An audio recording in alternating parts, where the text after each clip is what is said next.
रावण एक ऐसा नाम जिससे हर कोई परिचित है। रावण शक्तिशाली, विद्वान, पराक्रमी और अभिमानी। रावण को दशानन क्यों कहा जाता है? क्या रावण के सच में 10 सिर थे या फिर ये एक मिथ है?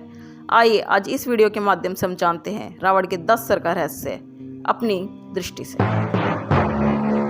वाल्मीकि रामायण में रावण को दशानन 10 सर वाला कहा गया, लेकिन इसका मतलब सिर्फ शारीरिक रूप से 10 सर होना नहीं। कई विद्वान मानते हैं यह सिंबॉलिक है। यह उसकी बुद्धि, शक्ति और व्यक्तित्व के पहलुओं को दर्शाता है।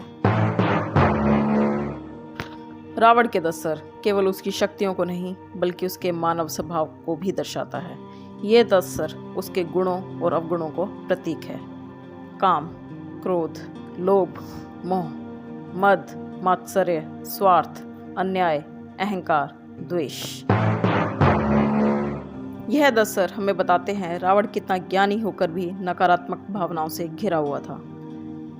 कुछ मान्यताओं के अनुसार रावण के 10 सर का मतलब वह 10 दिशाओं का ज्ञाता था, अर्थात उत्तर, दक्षिण, पूर्व, पश्चिम, उदर, अधो और 4 कोनों की दिशाएं। इसका अर्थ है उसकी ज्ञान और शक्तियों का व्यापकता। रावण अत्यंत बुद्धिमान था, महान शिव भक्त था। जहाँ रावण एक और परम ज्ञानी था, वहीं दूसरी ओर उसके अहंकार और वासना उसे गलत रास्ते पर ले गई। दशानन रावण इसलिए भी कहा जाता है क्योंकि रावण को हर दिशाओं का ज्ञान था। उत्तर, दक्षिण, पूर्व, पश्चिम, उदर, अधो और 4 कोनों की दिशाएं। इसका अर्थ है उसकी ज्ञान और शक्तियों की व्यापकता।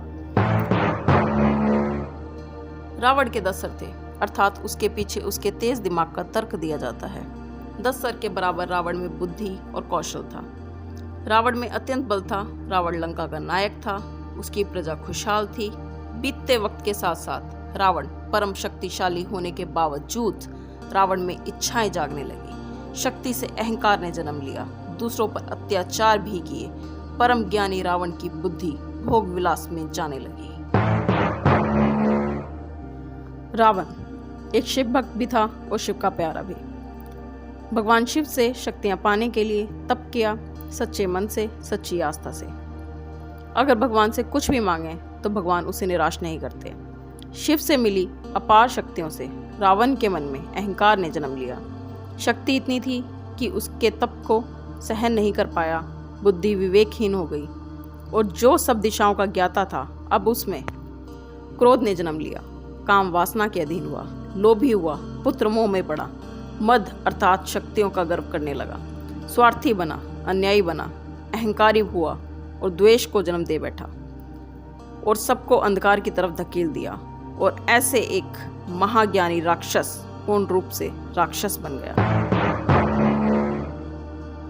रावण का व्यक्तित्व हमें यही सीख देता है, अहंकार करना कैसे जीवन को अंधकार की ओर ले जाता है। हमें दिखाया गया कि रावण का एक एक शीश काटकर उसको समाप्त किया गया, अर्थात उसके गुणों और अवगुणों का नाश किया गया। अंत में रावण भी मृत्यु को प्राप्त हुआ। चलिए अंत में एक बार रावण दहन के ऊपर बात करते हैं। यह किसी की आस्था पर चोट नहीं, यह मेरी निजी सोच है। रावण कोई सामान्य व्यक्ति नहीं था। क्या उसका पुतला जलाना एक सच्ची आस्था का प्रतीक है या केवल और केवल मनोरंजन? अपना पुतला जलता देख दूर बैठा रावण संतोष में था कि इतनी भीड़ में कोई राम तो होगा, क्योंकि रावण को मुक्त करने स्वयं नारायण आए थे।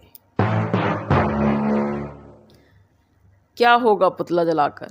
राख बनेगी, थोड़ा धुआं उठेगा। एक बार अपने भीतर झांक कर तो देखो, रावण तुमसे तो अच्छा ही होगा। Please like the video and subscribe the channel.